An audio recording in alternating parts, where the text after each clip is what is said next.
Hi, I'm Zoe, and today I'm here with my dad, Philip Zaru.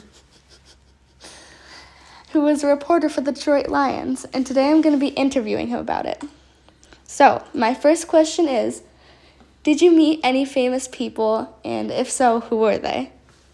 I met lots of famous people. All of the whole team, the whole Detroit Lions team, from Ndamukong Suh to Matthew Stafford to the coaches and owners, people who ran the team. But I also covered other sports too. So I got to meet people from Michigan State or Michigan, Detroit Red Wings.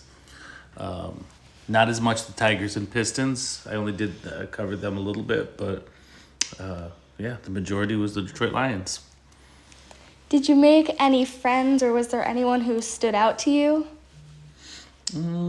What do you mean by standing out? Like, was there anyone you remember specifically, or did you make any friends? Well, not really, because when you're a reporter, you have to be objective and you have to be focused on your job, which is reporting the news.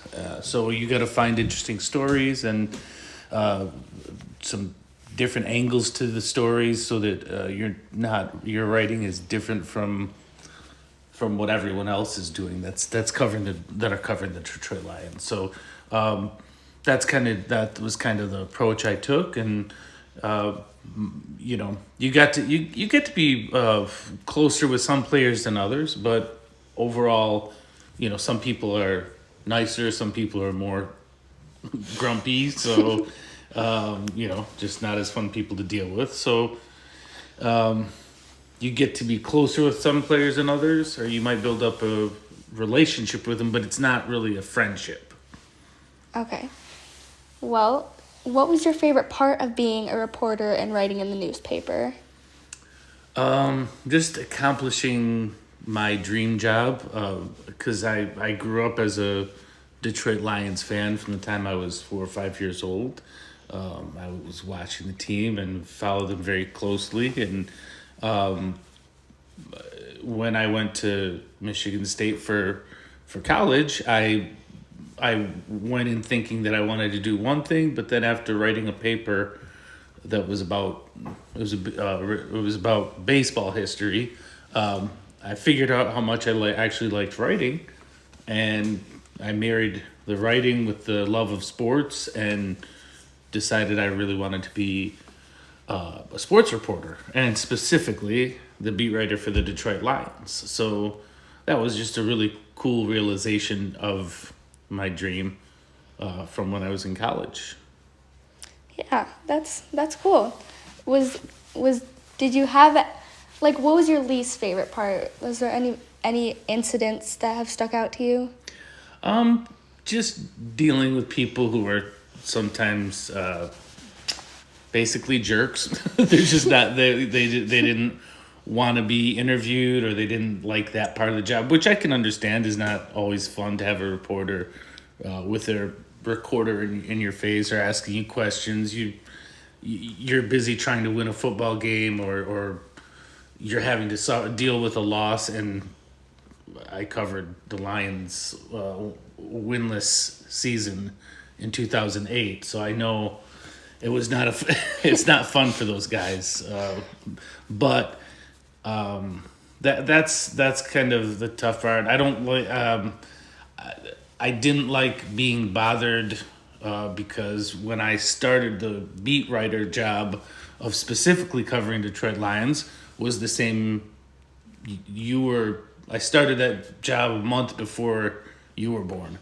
So after having my first child, I didn't really feel like being concerned about. I realized how little the football was important to me when I was, being pulled from the dinner table because of some breaking news with the Lions that I had to write about, and I didn't really like dealing with it. It was a big lifestyle change. At that time too, is when we saw things like social media like Twitter, Facebook, Instagram. All of these things were really getting started and getting growing very quickly, and it was not. It wasn't that fun to have to deal. It made turn the job into a 24/7 job instead of what it used to be when I was going to school to be a journalist. It used to be you go to the practice or go to a game, do whatever coverage you want, write your story, turn it in by deadline, and that's that. The editors would take it and write a headline and edit your story or write the headline and publish it in the next day's paper. Well, digital, all this social media stuff made things nonstop. So that was the nonstop aspect was really something I did not like, and that's why I quit doing it. Well, would you do it again if you could? No, not at all.